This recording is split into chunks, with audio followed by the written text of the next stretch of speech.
And I'll just point out that the amount of time depends on the torture. Yeah, that was vague. What the hell you mean? Sorry, that was great.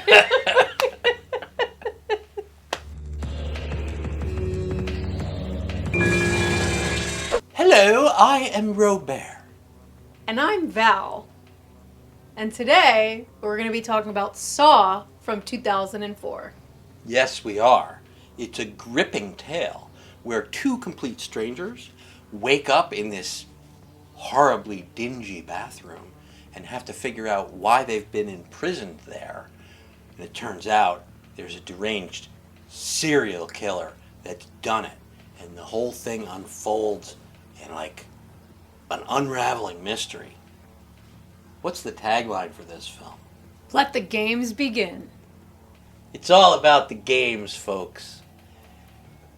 The serial killer is very inventive, and he likes to pit people against each other and make a game out of the killing. But how, like, you have to understand what the main message is for these movies. Maybe I've misunderstood it. What is the main message of these Saw movies? To me, it was a really interesting thing because I see it as be grateful for where you are. Be grateful for what you have in your life. Think clearly and, just make better decisions. Don't be greedy. Just... Well, I don't disagree with that, sure. In fact, the serial killer himself says that when... Well, I'll just say that not many people get out of his little games alive or get out of his little traps alive. And when they do, that's his message. You win, now you should appreciate life. Who's in this movie? You know? Shawnee Smith. Whom I love. Who doesn't love Shawnee Smith? I love her. Yeah. She has relatively small... I'm surprised you came up with that name first. She's got a pretty small role in this film. I was going to go with Cary Elwes, he played Wesley on the Princess Bride. And he was in Robin Hood, Men in Tights. And, he's a great British actor. Handsome guy. Who else? There's other famous people in this film. Tobin Bell. Tobin Bell, who has quite a few credits under his belt, but this franchise, it put him on the map. Like, he plays a character named John, and he's just got such a great delivery. He's just fantastic. Danny Glover is in this. Mm-hmm. He plays a detective, very similar to his detective on the Lethal Weapon series of movies with Mel Gibson, I think. He does a good job as a detective. He's always like rough and ready and pulling out his gun. Stop or I'll shoot. Not to be confused with Little Caesar's Hot and Ready. No, don't confuse them. So there's some recognizable people in this film, and the story of the film is so Cary Elwes wakes up in the room and he's in with a character who's chained up on the other side of the room named Adam. Adam is played by Lee Whannell, or Whannell, not sure. And it might be Leigh Whannell. I don't know, I'm just going to call him Adam. So this Adam actor is friends with James Wan, who was the director of this film. And they wrote a script. They were in film school together. How about that? And yeah, imagine that. And then they said, let's write a script and we'll send it to Hollywood. And it'll be like our entry into Hollywood. We'll be rich and famous and all that jazz. Well, it kind of worked. They through an agent or through their manager who sent it to an agent, and they read it, and Lionsgate Films got back to him and said, we like the script. Can you show us, film something and show us? So they made a short film called Saw, which is what they did is they kind of reproduce Shawnee Smith's big horror game scene was she's in a what they call a reverse bear trap thing on her head, on her face, and if it opens up, she's done for. So they filmed that whole scene, but it was Leigh Whannell who was in the short film. So I don't know how long it was. It was just probably that one scene, and they sent it, and Lionsgate said, here's, I don't know what the budget was, here's a bunch of millions of dollars, make the film, make a feature. And they did, and I don't even know how many movies there are. How many Saw movies are there at this point? I think there's 8. There's a lot. They stopped numbering them. Like, they're not numbered. They have, like, weird names. It's not like Saw 2, Saw 3, Saw 4, Saw 5. They give them other names, right? So it's hard to track. Seesaw? I don't think there's a Seesaw. Maybe that'll be the next one that comes out, though. But did you see Saw? I saw Saw. Is that what you're asking? Yes. Oh, okay. Yes. Anyway. This is a brutal movie to watch. I mean, it's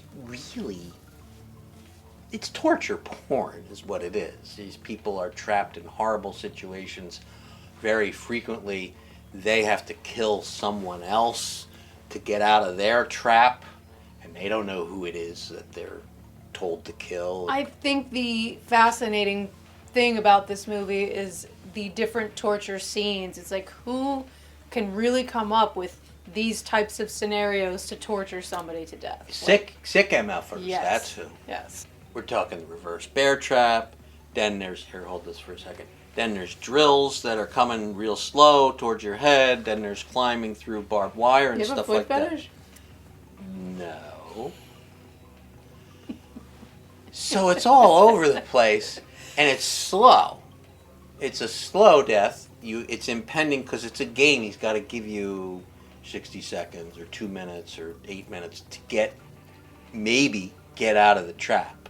And I'll just point out that the amount of time depends on the torture. Yeah, that was vague. What the hell you mean? Sorry, that was great.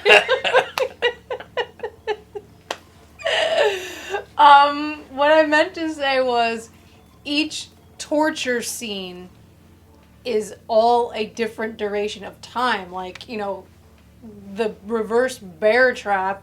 I could call it bear claw.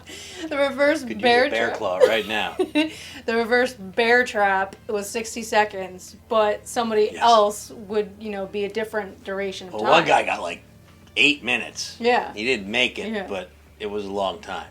And then something else happens. Either the building explodes, the door locks, the poison pellet fills the atmosphere, whatever the trap is, something kills the people if they don't do what they're supposed to do, which frequently involves a key or reaching a switch or getting somewhere or killing somebody else or whatever. So, like I said, torture porn.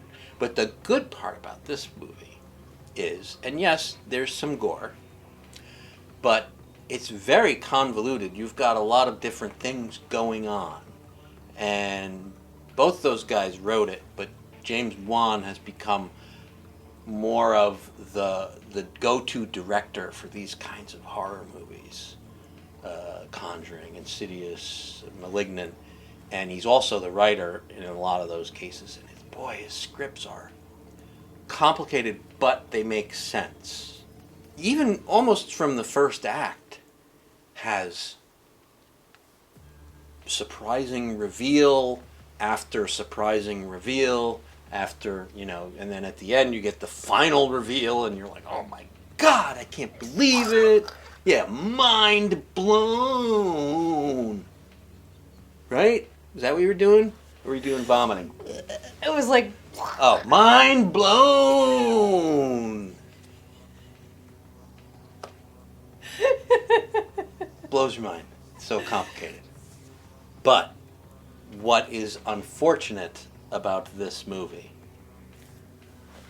Tell everybody why it's sad. Oh! No bosom alert. Can't have everything, right? Filmed in just 18 days. Because they were film students. By the way, they had issues, so they filmed a lot of gruesome, gory stuff, and they're like, well, if this is going to be rated X or rated NC-17, this is a tired old story with horror movies, so they cut back some of the blatant, gruesome stuff, and then James Wan and Leigh were like, uh-oh, we don't have enough. We don't have enough film left if we cut all that out for a feature length. And they wanted, like Lionsgate wanted, an hour and 20 minutes, and we're below an hour. So what they did was they kind of faked footage. A lot of the footage. So much torture, such little money. Well, what they took they hid some of the footage, and they made like security cameras, because this Jigsaw killer guy, he's like techie. He's got automatic cameras set up, and he doesn't have to be there to make the booby traps go and everything. So they used some of the grainy security cam footage to kind of pad out. I mean, I think it works. It doesn't strike me as padding. I think it all works. Mm-hmm. It's a great film, really great film. Let's do some lines from the movie. What's your name? My name is very fucking confused. What's yours? This is the most fun I've had without lubricant. You've said that before, though. No. I'ma kill you, you sick asshole! Right? Yeah. Maybe you should find yourself a girlfriend. If that's what you're into. Let's give this our pumpkin rating. How many you like? Say 4. 4? Yeah. I would say 5. Okay, we'll do This 5. is the leader of a franchise. Okay. That has done really, really well, and it's such a good movie. I don't know if some of the sequels are quite as good, but this one is really good. I give it 5 pumpkins and a severed foot. That's just me. She gives it 4. But either way, you gotta watch it if you haven't seen it.